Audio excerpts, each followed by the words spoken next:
నమస్తే, welcome to our channel. ఆ ఇద్దరు మాజీ ముఖ్యమంత్రులు ఇక ప్రెస్ మీట్లనే నమ్ముకున్నట్ట. మరి గురువుగా తెలంగాణ మాజీ ముఖ్యమంత్రి అయినటువంటి కేసీఆర్ అసెంబ్లీకి వెళ్ళి తన శిష్యుడైనటువంటి జగన్మోహన్ రెడ్డి గారిని కూడా వెళ్ళమని చెప్తారు అనుకుంటే శిష్యుడినే ఫాలో అయ్యారు. కేవలం 2 నిమిషాలే అసెంబ్లీలో ఉండి సంతకం చేసి వచ్చేయడాన్ని ఏ విధంగా చూడాలి తెలుసుకునే ప్రయత్నం చేద్దాం. దీన్ని విశ్లేషించడానికి మనతో పాటుగా ఉన్నారు AP Khammam corporation director అడిసిమెల్లి Srinivas గారు. నమస్తే సార్. నమస్కారం. తెలంగాణ మాజీ ముఖ్యమంత్రి కేసీఆర్ అందరూ కూడా తెలంగాణ ప్రజలందరూ కూడా అసెంబ్లీకి వెళ్ళి జలాలపైన ఆయన ప్రెస్ మీట్ లో ఏ విధంగా అయితే మాట్లాడారో అసెంబ్లీలో అంతే గాంభీర్యంగా మాట్లాడతారు అని చెప్పి అందరూ అనుకున్నారు సార్. కానీ సేమ్ అటు జగన్మోహన్ రెడ్డి గారు వెళ్ళి కనీసం 11 నిమిషాలైనా ఉన్నారు, ఈయన వెళ్ళి 2 నిమిషాలే అసెంబ్లీలో ఉండి వచ్చేయడాన్ని ఏ విధంగా చూడాలంటారు? ఇప్పుడు యాక్చువల్గా కేసీఆర్ గారు మంచి ప్రసంగాలు అవ్వగలుగుతాడు, మంచి భాష ఉంది, ఆయన వొకాబులరీ అద్భుతంగా ఉంటుంది, జనాలు ఆకట్టుకునే ప్రసంగాలు చేస్తాడు. ఎందుకంటే ఆయన తిట్టినా కానీ వినసొంపుగా ఉండేలా ఉంటుంది ఒక్కోసారి.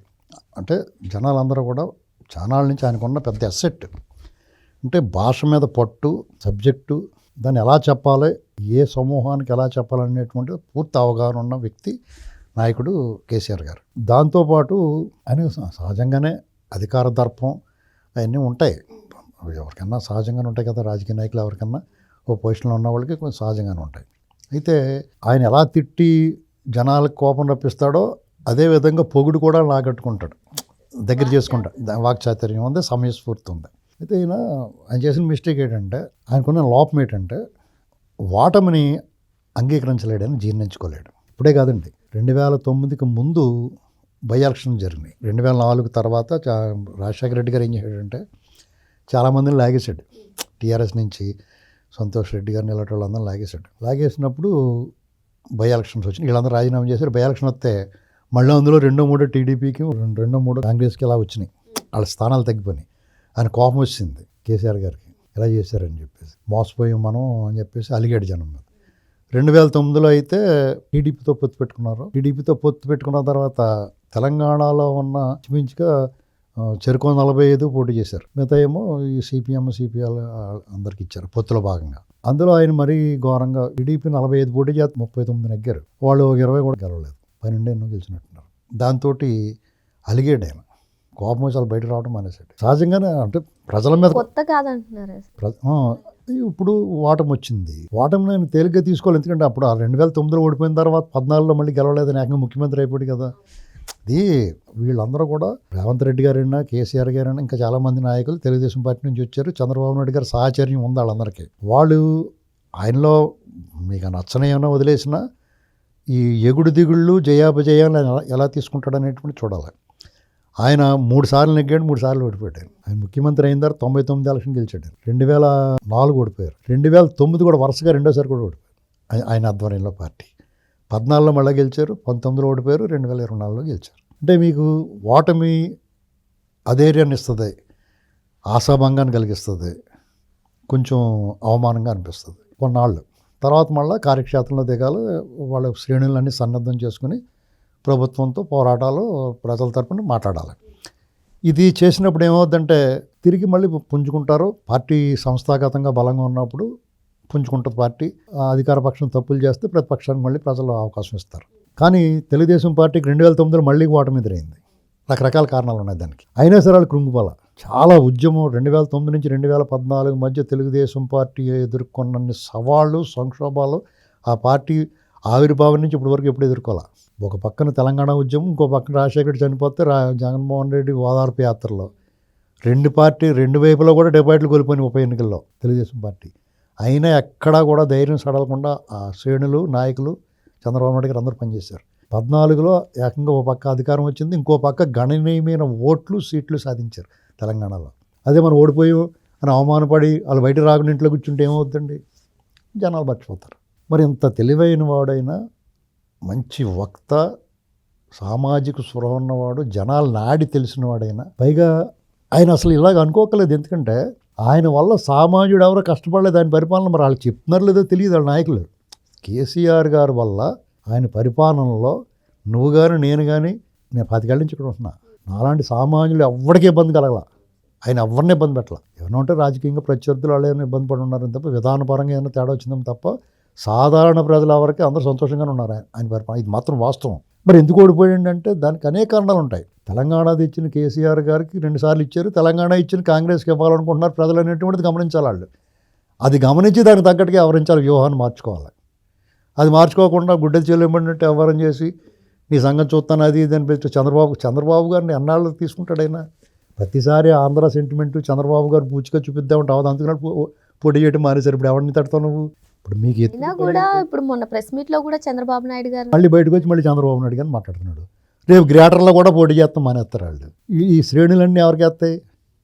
నువ్వు చంద్రబాబు గారిని మీరు ఇలా తిడుతున్నప్పుడు వాళ్ళందరూ కూడా ఎవరికి వేస్తారు ఓట్లు అంటే మీకు మళ్ళీ గ్రేటర్ కూడా పోతుంది, మున్సిపాలిటీ కూడా పోతాయి. మీకు ఏమనుమానలేదు అందులో. ఎందుకంటే మీరు చాలా తేలిగ్గా చూసిన మొక్కే కదా అని పీకేద్దామని చూశారు కానీ టీడీపీని, అది గరిక తిన్న గాడిదే పోద్ది కానీ గరికి మళ్ళీ మొలుస్తుంది అంటారు. అందుచేత అది ఆత్మలాడుతుంది. తెలంగాణకు ఆత్మలాడి తెలుగుదేశం పార్టీ దానికి నాశనం ఉండదు. ఎప్పుడు వచ్చి దాన్ని రెడీ చేస్తే దాన్ని రెడీ అయిపోద్ది అంతే. అంటే కేసీఆర్కి అదే భయం అని కొందరు అంటున్నారు సార్. ఎప్పుడైనా ఏ రోజైనా సరే తెలుగుదేశం పార్టీ తెలంగాణలో వస్తుంది, క్యాడర్ కూడా ఇప్పుడు బీఆర్ఎస్ క్యాడర్ మొత్తం కూడా తెలుగుదేశం నుంచి వచ్చేస్తారు. ఇప్పుడు మీకు వేరే చోట నుంచి, ఇప్పుడు వేరే ప్రాంతాల నుంచి వేరే చోట్ల నుంచి ఒక ఇంట్లోకి వచ్చారండి. ఆ ఇల్లు కొంచెం నీళ్ళు కారుతుంది, వర్షం వచ్చినట్టు అంటే ఉంటారు వాళ్ళు, పారిపోతారు కదా, ఎవరింటికి వెళ్ళిపోతారు. ఏంటండి ఇది పరిస్థితి. ఇంక పక్క మరి జగన్మోహన్ రెడ్డి విధానం అవలంబిస్తున్నాడు. కేసీఆర్ గారిని అతను అనుసరించాలి. ఎవరు? జగన్మోహన్ రెడ్డి. ఇతను ఈ కేసీఆర్ గారు గెలిచిన తర్వాత అసెంబ్లీకి రాకపోవడాన్ని చూసి మరి ఆంధ్రలో ప్రభుత్వం మారకన్నా ముందే ఒక 4-5 నెలల ముందే మారింది కదా, ఒక 6 నెలల ముందే అక్కడ మారింది కదా తెలంగాణలో. కేసీఆర్ అటెండ్ అవ్వకపోవడం అది చూసి ఇది ఏదో బాగుందని అతను అనుసరించాడు. మీరు అటెండ్ అయ్యి మీరు జూలు దులిపి రా పోతు సింగం అన్నట్టుగా చీల్చి చెండవచ్చు. మీరు ఏం తప్పు చేశారండి? ఇప్పుడున్న కాంగ్రెస్ని విమర్శించడానికి 1,00,000 ఉంటాయి, మీరు అవన్నీ వదిలేశారు. ఊరికే రేవంత్ రెడ్డి గారిని పర్సనల్గా ఓటుకు నోటు దొంగ గట్ట అంటే అది జనాలు యాక్సెప్ట్ చేయాలి. అతన్ని తెలుగుదేశం నుంచి వచ్చిన అత్యర తక్కువ సమయంలో ముఖ్యమంత్రిని చేస్తారు జనాలు పట్టుపోవాలి. మీరు జగన్మోహన్ రెడ్డి కూడా అలాగే మాట్లాడుతున్నాడు. జనాలంతా చీకొట్టి తూవని అవతల పూసేసిన తర్వాత కూడా అతను సరే మన స్థానం చూపించారు, నా ప్రతిపక్ష హోదా ఇస్తేనే వస్తానంటే ఇలాంటి అసంబద్ధమైన చంటిపిల్లల్లో మాట్లాడుతున్నాడు అతను. నీకు ఏ అవకాశం ఇచ్చారో అవకాశం వచ్చి నీకు అవకాశం ఉన్న చోట నువ్వు యుద్ధం చేయటం మొదలెట్టాలి. నీకున్న ఆయుధాలతోటి నేను యుద్ధం చేయాలి. నాకు కత్తి ఇవ్వలేదు, కత్తి ఇస్తే నేను నరికిద్దని అనకూడదు. మీ దగ్గర ఏముందో దాంతో యుద్ధం చేయాలి. అంటే సార్ ఓటమి నుంచే ఎంత నేర్చుకోవచ్చు అని చెప్తూ ఉంటారు, కానీ ఇప్పుడు ఆ ఇద్దరు మాజీ ముఖ్యమంత్రులు కూడా అసలు ఓటమిని జీర్ణించుకోకపోవడం ఏ విధంగా చూడాలంటే, ఇప్పుడు మీకు రాజకీయాలు అంత అవగాహన ఉన్న, ఇప్పుడు అనుభవం ఉన్న కేసీఆర్ గారు ఎలా వ్యవహరించారు, ఇప్పుడు జగన్మోహన్ రెడ్డి అనుభవం లేకుండా ఒళ్ళంతా పొగరు కొవ్వు అధికార మతంతో వ్యవహరించిన వాడు ఎలాగున్నాడో ఈయన కూడా అలా చేస్తున్నాడు. మీరందరూ కూడా చంద్రబాబు నాయుడు గారిని ఆదర్శంగా తీసుకోవాలి మీరు. ఎందుకంటే గెలుపు ఓటమిని సమానంగా స్వీకరిస్తాడు. చూసుకోండి, గెలుపు వచ్చినప్పుడు ఏం పొంగిపోలేదైనా, ఓడిపోయినప్పుడు కూడా ప్రజా తీర్పును శిరసా వహిస్తున్నాను నేను. మా పాలన నచ్చలేదు, మేము ఎంత తప్పు చేసామా, ఇంత దారుణంగా ఓడించినానికి మేము తప్పు చేసామని అనుకున్నాడు తప్ప ఆయన ఏమీ ప్రజలను నిందించలేదు, ప్రజల పట్ల ఏం కోపం పెట్టుకోలేదు. తిరిగి వాళ్ళ కోసమే ట్రై చేశాడు. 6 నెలలు తిరగకుండా జనం అంతా చంద్రబాబు నాయుడు గారు ఎంబడబడ్డారు. మీరు అది గమనించాలి. 2019లో చంద్రబాబు నాయుడు గారు ఓడిపోయినప్పుడు, ఓడిపోక ముందు 2018లో కేసీఆర్ గారు ముఖ్యమంత్రి అయినప్పుడు అధికార గర్వంతో ఆయన ఏం మాట్లాడాడంటే స్వాతిశయంతో రిటర్న్ గిఫ్ట్ ఇస్తాను ఇలాంటి మాటలు మాట్లాడాడు. ఆయన ఓడిపోయిన వెంటనే రిటర్న్ గిఫ్ట్ ఇచ్చినట్టు అనుకుని తెగనవ్వేరేయాలి వాళ్ళందరూ. చంద్రబాబు నాయుడు గారు ఓడిపోయిన వెంటనే ఈ ఓటమి నేను ఇంత దారుణంగా ఓడిపోవడానికి నేను ఏం తప్పు చేశాను అనుకున్నాడు తప్ప తిరిగి ప్రజల్లోకి వచ్చాడు. స్వయంగా జగన్మోహన్ రెడ్డి అన్ని తప్పులు చేశాడు. ప్రజావేది కూలగొట్టడం దగ్గర మొదలెట్టి డిస్ట్రక్షన్, రివర్స్ టెండరింగ్, ఇసుక పాలసీ, మద్యం పాలసీ ఇవన్నీ మార్చేసి అవకతవక చేసి పడేసాడు. 6 నెలల్లో జనం చంద్రబాబు నాయుడు వెనకాల 2019 మే 31వ తారీఖున ఎప్పుడు అతను ప్రమాణ స్వీకారం చేస్తే 2019 డిసెంబర్ నాటికి చంద్రబాబు నాయుడు గారు పాత 13 జిల్లాల్లో 10 జిల్లాల పర్యటన చేశాడు. 10 జిల్లాల పర్యటనలో కూడా జనం ఎగబడి వచ్చారు ఆయనకి. ఆయన కోసం వేచి ఉన్నారు జనం. జగన్మోహన్ రెడ్డి మీద అప్పుడే ప్రారంభమైపోయింది. 20 మార్చి వచ్చినట్టు కరోనా వచ్చింది కానీ లేకపోతే అప్పుడే చెయ్యందిరు అతన్ని. ఇలాగా ప్రజల నుంచి వచ్చిన వ్యతిరేకతని ప్రతిపక్షం అనుకూలంగా మార్చుకుని పోరాటం చేయాలి. అధికార పక్షం మంచిదనుకోండి కొంచెం ఆలోచనగా మార్చుకుంటారు కొన్ని, అయినా సరే ప్రజల్లో ఒకసారి ముద్ర పడితే వాళ్ళు ఏం చేసినా కానీ ఇంకా అవుట్. మీకు మళ్ళీ కేసీఆర్ ఛాన్స్ ఉండదు ఇంకా. ఎందుకంటే మీరు ప్రజలు ఏమనుకుంటారో, నువ్వు 2 ఏళ్ళు అయిపోయింది నువ్వు ఇంట్లో ఉండి రాకపోతే ఏంటి, నువ్వు అధికార పక్షానికి విమర్శ చేయకుండా అవకాశం ఇచ్చాడు ఏం చేస్తున్నారో చూడటం ఒక రకం, లేదా అసలు సమస్యలే పట్టించుకోకుండా ఇంట్లో పడుకుంటూ అధికార పక్షానికి అవకాశం ఇవ్వాలి. ఈ లోపల మీరు అసెంబ్లీకి హాజరవ్వాలి, వాళ్ళ విధానాలను ప్రశ్నిస్తూ ఉండాలి, విధానాలు సరిగ్గా ఉండేలా చూడాలి. మీకున్న వాయిస్ కానీ మీ పవర్ కానీ మిగతా వాళ్ళకి ఎందుకు ఉంటుంది? మీ అంత శక్తివంతులు ఎలాగవుతారు ఎవడన్నా నాయకుడు? అందరికన్నా శక్తివంతులు కాబట్టి మీరు నాయకుడు అయ్యారు. మీ బదులు వాళ్ళు ఎలా మాట్లాడతారు? మీ అబ్బాయి అయినా సరే, మీ మేనళ్ళైనా ఎవరైనా సరే మీతో సమానం కాదు. కేసీఆర్ అనేటువంటి వ్యక్తి ఒక శిఖరం. ఆయనకు చూస్తారంటారు అందరూ. కాబట్టి పైగా ఇంట్లో గొడవలు ఇవన్నీ డిస్టర్బింగ్గా ఉన్నాయి. అవన్నీ అధిగమించాలంటే మీరు వచ్చి నిలబడాలి ఫ్రంట్ లైన్లో. అసలు మీరు వచ్చి ఫ్రంట్ లైన్లో నిలబడి ఈ గొడవలన్నీ ఉండవు. జగన్మోహన్ రెడ్డి అంటే ఇంకా అవుట్ ఆఫ్ ఎరీనా. అసలు ఆటలాట్టుకోండి కాదు, ఆటలోనే లేడు అతను ఉన్నాడు అనుకుంటున్నాడు, కానీ ఆటలోనే జనం అతను ఆటలో లేడని అనుకుంటున్నారు.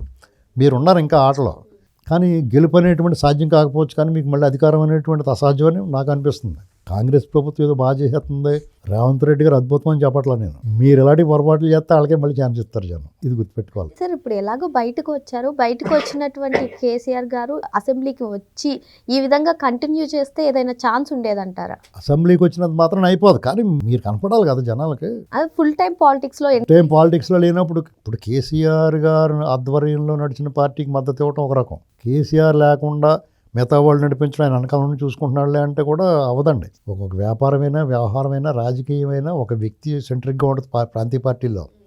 ఆ వ్యక్తి ఆబ్సెన్స్లో ఆ పార్టీ మీద ఉన్న ఆసక్తి అభిమానం తగ్గుతాయి జనాలకి, ఇది గుర్తుపెట్టుకోవాలి. మరో అంశంతో మళ్ళీ కలుద్దాం. Thank you sir.